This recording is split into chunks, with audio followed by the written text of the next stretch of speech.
All right, in today's lesson here, we're going to take a look at how you determine the coordinates on each of the lines that gives minimal distance. These are two skew lines here.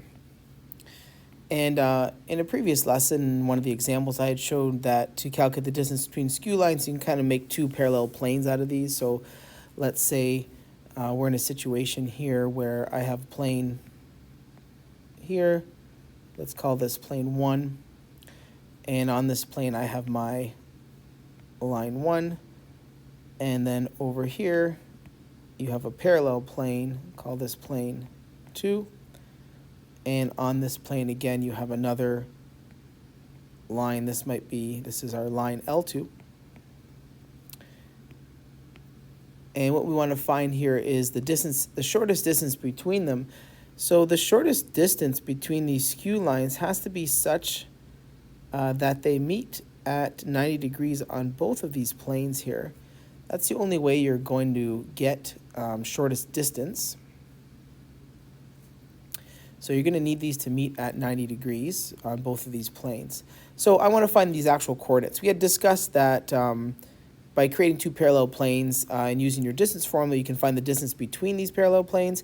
If now you're asked, how do you actually find the respective coordinates on each of the lines that yield minimal distance?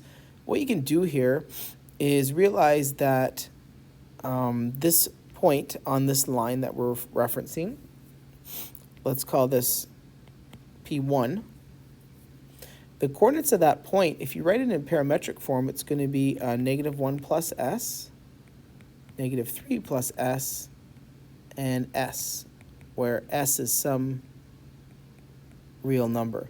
And again, how I got that is you're adding your x coordinates, your y coordinates, and your z coordinates together. It gives you your point. Likewise, there's a point on this plane. Let's call it P2. And that point, its x coordinate will be -5 plus t, 5 plus 2t, and -8 plus 5t.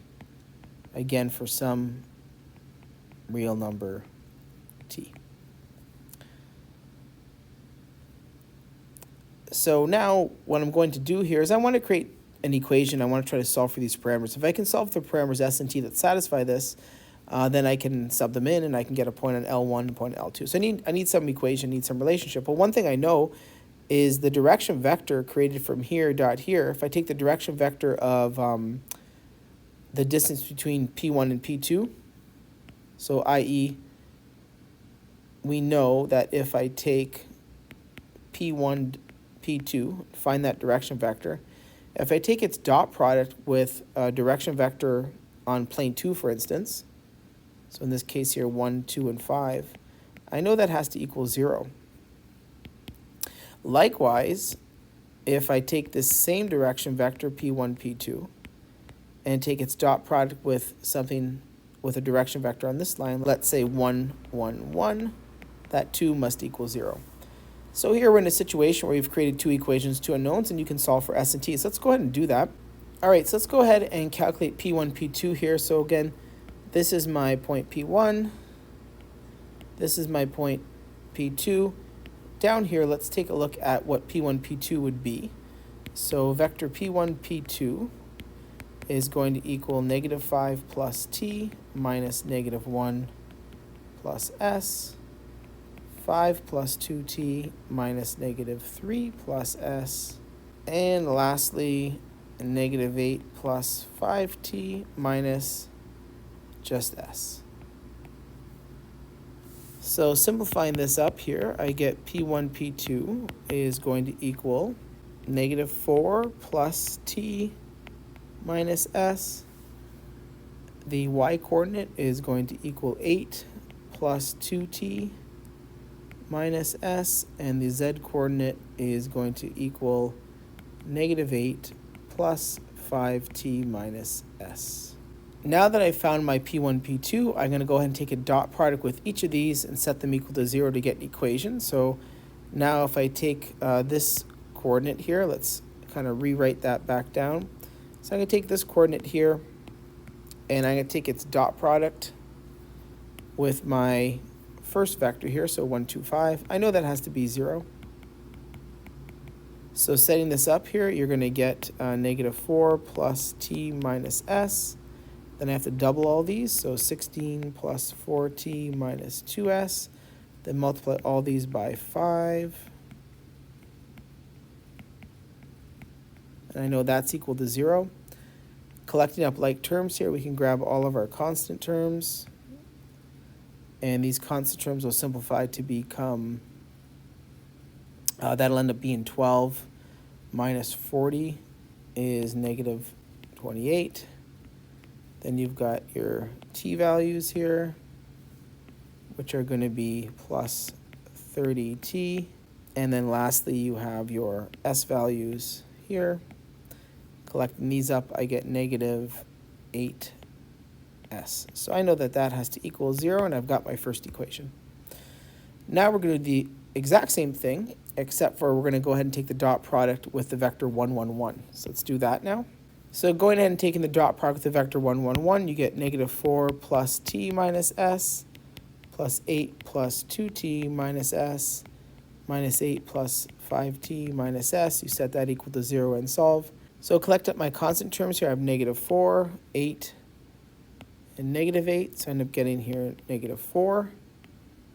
My t value, you get t, 2t, and 5t, plus 8t. And lastly, my s values become minus 3s equals 0. And there is equation 2. So now I have my two equations here. Let's clean them up and we can solve. So taking equation 1, let's rewrite this. I'm going to write this as 30t minus 8s equals 28. And equation 2, I'm going to write that as 8t minus 3s equals 4. Let's clean this up further. I'm going to divide across by 2 for equation 1, giving me 15t minus 4s equals 14. And then equation 2 will leave unchanged as 8t minus 3s equals 4. Okay, so I'm going to go ahead and triple equation 1, giving us 45t minus 12s equals 42. And then equation 2, I'm going to go ahead and multiply that by 4, giving us 32t minus 12s is 16. Subtracting these up, I end up getting here 13t equals 26, and therefore my t value here is 2. If t is 2, you can sub it into either equation. So I'm going to sub it into equation 2, so I get 8t minus 3s is 4, so it's going to be 8 times 2 minus 3s is 4. Negative 3s is 4 minus 16. Negative 3s equals negative 12, so my s value here is 4.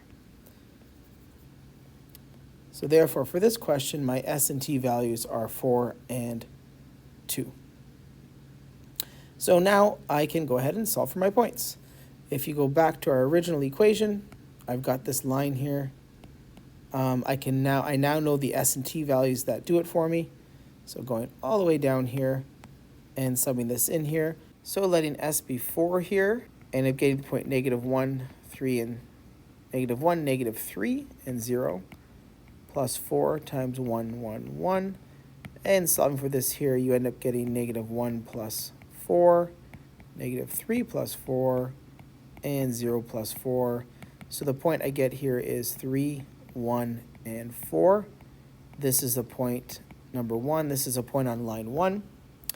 And likewise over here, to find the next point here, we have negative 5, 5, and negative 8. And I'm letting t equal 2 here. So letting t equal 2, this is going to be 2 times 1, 2, and 5. End up getting here negative 5 plus 2, 5 plus 4, and negative 8 plus 10. So this ends up being negative 3, 9, and... All right, so the 2 points are 3, 1, and 4. This is a point on line 1, and the Next point on line 2, these two skew lines are -3, 9, and 2. And these are the 2 points that will yield minimal distance between the two skew lines.